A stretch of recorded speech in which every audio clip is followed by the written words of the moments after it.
All right, so today we're going to dive into a really critical book by N. Sukumar called Caste Discrimination and Exclusion in Indian Universities. Now, this book takes us right inside the real lived experiences of marginalized students, and we're talking about some of India's most prestigious universities. And honestly, what it uncovers is, well, it's deeply unsettling. You know, the book sets a powerful tone right from the very beginning, even in its chapter titles. I mean, just listen to this one. My birth is my fatal accident. Wow, that's a real gut punch, isn't it? It immediately frames the human cost of everything we're about to unpack and serves as a stark reminder of exactly what's at stake here. So the question is, how does it even get to that point? Well, to really understand the system that the book is describing, we actually have to start with its most devastating consequences. We have to look at how that dream of getting a higher education can sometimes turn into an absolute nightmare. And here's what's so crucial about the author's argument. Sukumar frames these tragedies not as, isolated acts of despair. Instead, he argues they're actually a form of protest, a final, heartbreaking testimony against a campus environment that feels hostile and deeply unjust. And this really highlights the systemic failure that the book keeps pointing to. There's this quote from a fact-finding committee report that just gets right to the heart of it. It talks about institutional apathy. Basically, when a student's cries for help are just dismissed as routine issues, well, the consequences can be absolutely fatal. So, okay, what's the root cause of this kind of indifference? The book argues that it all stems from a core belief system, and it methodically, piece by piece, deconstructs what it calls the myth of merit to show exactly how privilege just keeps reproducing itself within the walls of academia.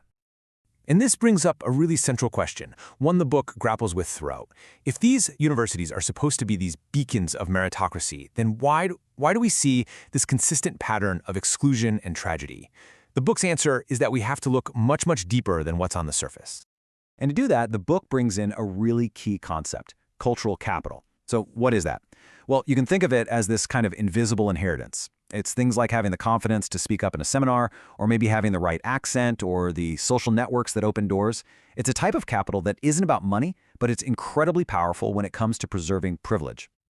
So here's how the book breaks down how this actually works. Step 1. It argues that historical caste capital gives someone a massive head start. Step 2.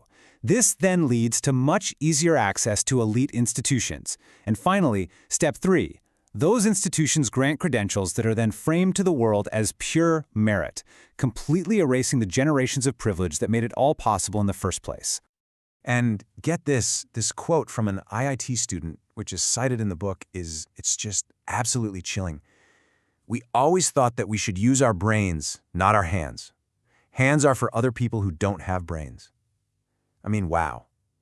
It perfectly illustrates how that ancient, caste-based division between mental and manual labor is still alive and well, and it's being reproduced right inside the minds of students at India's top technical institutes.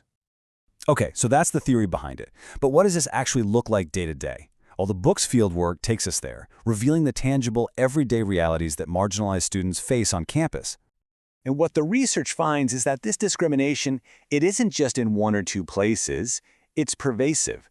We're talking about classrooms and labs during critical viva interviews and how fellowships are dispersed with research supervisors. It happens in the hostels, in day-to-day interactions with other students, and even with administrative bodies. In a word, it's systemic. And the numbers that come out of the book's survey data are they're incredibly stark. Just look at this. When Scheduled Caste students were asked if they'd experienced a discriminatory attitude from teachers during oral exams or interviews, a real make-or-break moment in your academic career, a whopping 82% said yes. 82%. And this hostility can be incredibly direct and even violent. Listen to this quote, which was reported by students in the study. "This isn't some subtle microaggression. It's a raw, threatening expression of caste prejudice." It just goes to show the kind of environment some students are forced to navigate, even in the place they're supposed to call home, their own hostels. Now, these stories are incredibly powerful, but you might be wondering, are these just isolated incidents? Well, a major strength of this book is how it answers that exact question. It uses extensive data to quantify the problem, showing just how widespread it really is. And the sheer scale of the research is what gives it so much credibility. We're talking about in-depth interviews with 600, that's 600 scheduled caste students. And this wasn't just at one place. It was across 10 different universities, including both central and state-run institutions. So this is a really wide-ranging study. And this is really where the book's argument becomes so compelling. It brings together the personal stories with the hard data. So the individual narratives give a powerful voice to the suffering. But the numbers confirm that this isn't just an anomaly. It is a deeply entrenched, measurable pattern. And this brings us right back, full circle, to the tragic stakes that we talked about at the very beginning. The book includes national data on student suicides, and the numbers are just staggering. I mean, look at this. In just these 4 states, over only a 3-year period, we're talking about thousands of cases.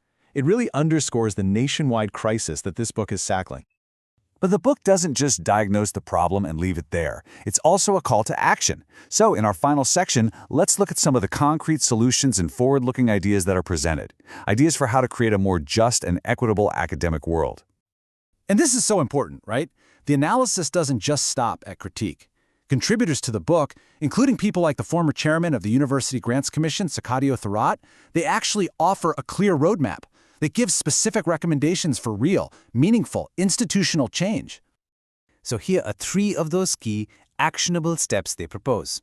First, establish a dedicated committee to actually identify the nature and the different forms of discrimination happening on campus. Second, give victims real legal recourse by passing an independent Anti-Discrimination Act, making it a punishable offense, kind of like the Anti-Ragging Acts. And third, be proactive. Introduce a compulsory course on citizenship education for all students to help change the culture from the ground up. And so, we end where the book leaves us, with a challenge. It really forces us to question our most basic assumptions about things like merit and fairness. It asks us all to imagine something different. What does a truly inclusive university actually look like? One that's built not just on competition, but on genuine inclusion. That's the big question that this book leaves for all of us to think about.